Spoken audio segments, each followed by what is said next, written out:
for that purpose, in search of our true self, our soul. But very unfortunately, due to ignorance, we have drifted quite far from it. And that's why today, people in desiring to get inner peace, to get some relaxation, they just touch here and there anything that comes to the mind. And there are some unscrupulous people who are exploiting people. So you should be very careful. I understand it's not always very easy to come across an enlightened being, a meditation master. But there is one Egyptian saying which goes like this: when the disciple is ready, the master appears. So if you are really thirsty, then I'm absolutely certain that existence will do everything to make you meet a genuine spiritual master. Thank you. There is also a wonderful saying in one of your articles about self-realization. There are some wise people say that it's not possible to achieve self-realization within this lifetime. Whether you say it can be. Well, you see, as I always tell people that we have gone so far away from that which is natural, our natural self, our true self. Now we find it difficult. It's as if you've gone very far away from your home. Now to come back, you find it difficult. And since we have been in that state for many years, even for millenniums, I would say, we find it unnatural when people talk about self-realization, when people talk about meditation, about inner peace, that it is possible to stay in a constant state of inner peace, to emanate love, to be united to whole existence, which though is very scientific. So it's not true that it's not possible. It is possible in that very life. But as I tell you, it depends how much time and energy you invest in doing it. Because if we talk about if it is not possible in this life, let's say that it's true. Who knows how many lives you have already been working? So that could be your last life. So why not invest the time and energy first, then later on at a later stage you can discuss whether it is not possible in this life. If you don't start it, you don't do anything, and right in the beginning you say that it's not possible in one lifetime, then I find that it's not very logical. We should start somewhere first, then we can later on discuss whether it is possible or not. It's possible. So it is possible. And there is something from myself, and it's touched me really deep. In one of your articles, actually it's called "Only Meditation Can Save the World." It says meditators cannot be manipulated, emotionally blackmailed, or made to blindly follow the religion made by the man. So that is really was so liberating. So you planted a seed inside of me, seed of freedom and self-worth, which is, I think, most of the people now at 21st century feels that they need to be liberated. And first of all, I'm very happy for you. I'm very glad. Second is that when I say that only meditation can change the world, I mean that only a change in attitude, a change in the mental setup can change the world, because all the diseases, all the problems, all the conflicts and confusion that exists in society today, it emanates from the mind. So if we want to bring a change, we have to change our mind. So when I say that only meditation can change the mind, I want to say that only an expansion of our consciousness which dissipates or transforms the inner darkness can change the world. So it's something very simple and scientific, So when I'm saying that only meditation can save the world, I'm not saying that I can save the world or any other prophet can come and say, okay, I'm here, I'm a prophet, I'm going to change the world. Such another case.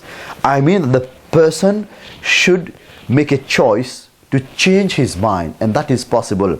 And here, allow me to add that, now even psychology says that the unconscious contents of our being, of our mind, from where originates all our habits, our obsessions, our all the mental problem can be transformed. But psychology doesn't say how. But the mystic, the spiritually enlightened being say, yes, there is a way, and that way is the practice of the science of meditation.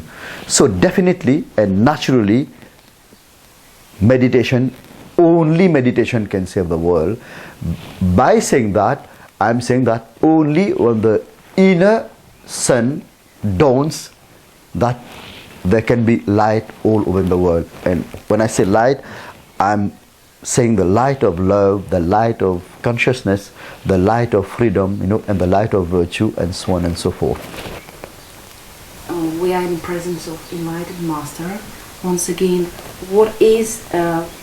why exactly a guidance of Enlightened Master is must when you start? Very good question indeed. In life, for everything you need guidance. When you were born, if you were left alone all by yourself, you wouldn't survive. When you go to school, you need a teacher for coaching. When you go in a new work, you need some help from your colleagues, from your boss. For everything in life, you want to drive, you need guidance, somebody to teach you how to drive. Now try to imagine you are going into the inner world. You are going towards the unknown, a land about which you have absolutely no knowledge. So why not?